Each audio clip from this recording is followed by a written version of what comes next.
Orhei Land, Moldova's biggest amusement park, where all the rides are free. Ilan Shor, a pro-Russian oligarch now in exile and former mayor of Orhei, launched its construction in 2018. Mr. Shor thought about the children and families for whom life is difficult. The population in Orhei had never seen such streets, lights, drainage systems, stores. The infrastructure has changed. But Shor's funding sources are questionable. In April 2023, he was convicted and sentenced to a 15-year jail term in a $1 billion bank fraud case. He then fled to Israel. Ilan Shor's pro-Russian Eurosceptic party was banned last year. It's accused of receiving funds from the Kremlin and paying citizens to attend pro-Russian rallies. For this opposition councillor, the amusement park is just another diversion to draw attention away from his finances.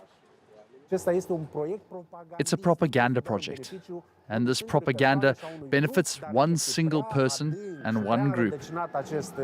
But this project is too deeply rooted. The Auditor General, the Tax Inspection, the Anti-Corruption Prosecutor should all make efforts to purge this iceberg, of which we see only a small part, but which is much deeper. Even in exile, Ilan Shor maintains his political influence and has created new parties. In the capital, Chisinau, this Russian influence on politics is a cause for concern as the presidential election in the fall draws closer. Authorities plan on countering the oligarchs' influence, creating rules for the transparent funding of media outlets and parties. The main idea of the plan is to create strong institutions that will be able to respond when oligarchs try to abuse the system in various fields.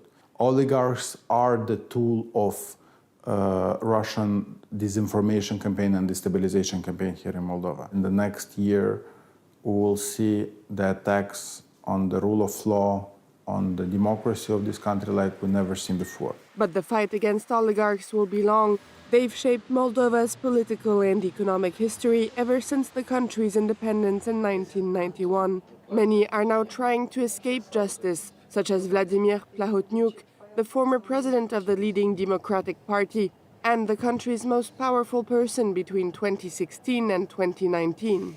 In January, 3 of his properties in France were searched by Moldovan prosecutors. At the time, Rice had found 2 villas in France, one in Switzerland, and another one in Romania. The prosecutors found another cabin in France. Journalist Marcela Zamoșteanu has been investigating the real estate of oligarchs. This building, now sequestrated, is the former National Hotel. Its golden age dates back to Soviet times. We could say that the state in which the National Hotel finds itself today is the result of oligarchy. It was privatized in 2006, and ever since, one offshore company after the other has been hiding in its shadows, including companies attributed to Vladimir Plahotniuc or Ilan Shor. The real estate sector is attractive because it's an optimal way to hide fraudulent money.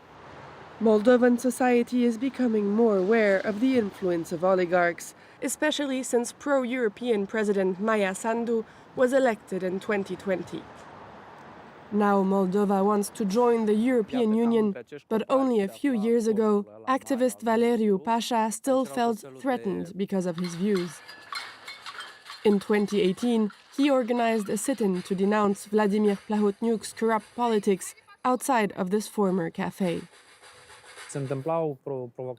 There were pressures against journalists, activists, party leaders.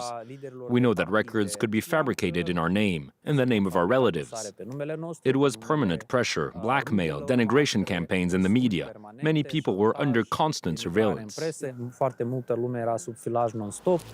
organization Watchdog campaigns for international action against oligarchs and played a major role in the United States and Canada imposing sanctions against Shor and Plahotniuc. These sanctions don't change everything, but they mark lines of behavior at the international level.